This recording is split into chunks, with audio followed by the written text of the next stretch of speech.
ano ang advice sa inyo ng Embahada ng Pilipinas at ng Migrant Workers Department dito nga sa sinasabi na paghahanda ng gobyerno sa maaari niyong masakyan palabas ng Beirut, pauwi ng Pilipinas? Anong kwento mo?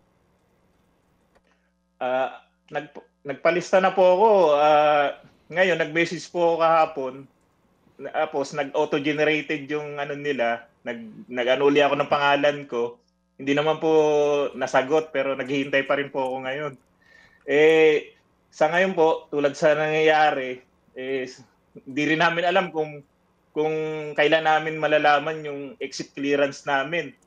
Kung tatagal pa po ng itong buwan, itong katapusan, kung hindi na po kami pasahurin, wala na po kaming sana lang po mapabilis po talaga yung pag-alis namin ditong lahat kasi po hindi na namin sigurado kung talagang ligtas pa po talaga yung kasi po yung mga Syrian malapit na lang po sila rito, nagsisilikas sila kami po na gusto na pong magpalikas, parang wala pa pong nakakaalis. Sana po mailikas po kami na sa lalong madaling panahon. Para makatulog na rin po kami. Oo, naintindihan natin yan. Arnel, kailan ka nagpalista? Kailan ka mismo nagpalista at saan ka nagpalista? Bali, pumunta po ako ng embassy mismo. Siguro magto 2 weeks na po ngayon. 2 weeks na? Opo. Oo. 2 weeks ka nang nagpalista magmula kasi nung una. Opo.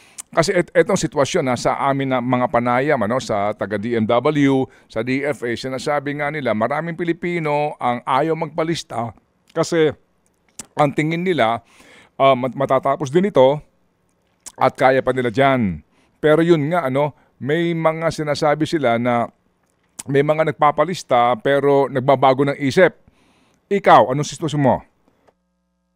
Hindi po kasi po hindi lang po sa pagbabago ng isip Baka hindi lang po nila napopokusan yung mga nagpapalista. Ngayon po, hindi na po nila nalalaman kung talaga pong nasaan na yung mga nagpalista. Kasi yung iba, hindi naman po makakapunta ng embassy. Mm-mm. Tapos yung iba, hindi naman po nila napupuntahan or anything na kailangan nung nagpalista. Ako po, pwede po akong pumunta anytime sa embassy kasi po may oras po ako na standard. 8 to 5 lang ako. Pwede ako pumunta anytime.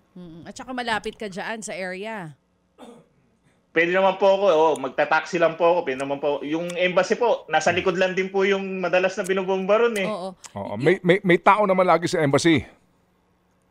Meron naman po. May security naman po ron. Tapos meron naman pong paakyatin po kayo sa taas. Meron naman pong mga magre-receive nung Okay, sige. So, nung pipilapan po. Nagpalista ka na at ngayon, paano ka nagfa-follow up? Ito ba through the internet? Opo, sa hotline po nila. Bali may message po ako. Tapos inintay ko po na mag-reply. Hanggang ngayon po, wala pa. Ilang araw kailan ka huling nakatanggap ng message from the embassy? Wala po. Bali nung hapon po, nag-inquire po ako, nag-message po ako, tapos nag-auto-generated na ilista yung pangalan mo, ganyan number. Tapos nag-send uli ako, tapos hindi na si-sin. Pero nakikita ko online sila, pero ngayon, tingnan ko kung may reply sila, wala din pong reply, kaya naghihintay din po ako ng reply. Di ba meron dyan Filipino Association? Para may grupo dyan ng migrante Kayo ba nakakausap-usap?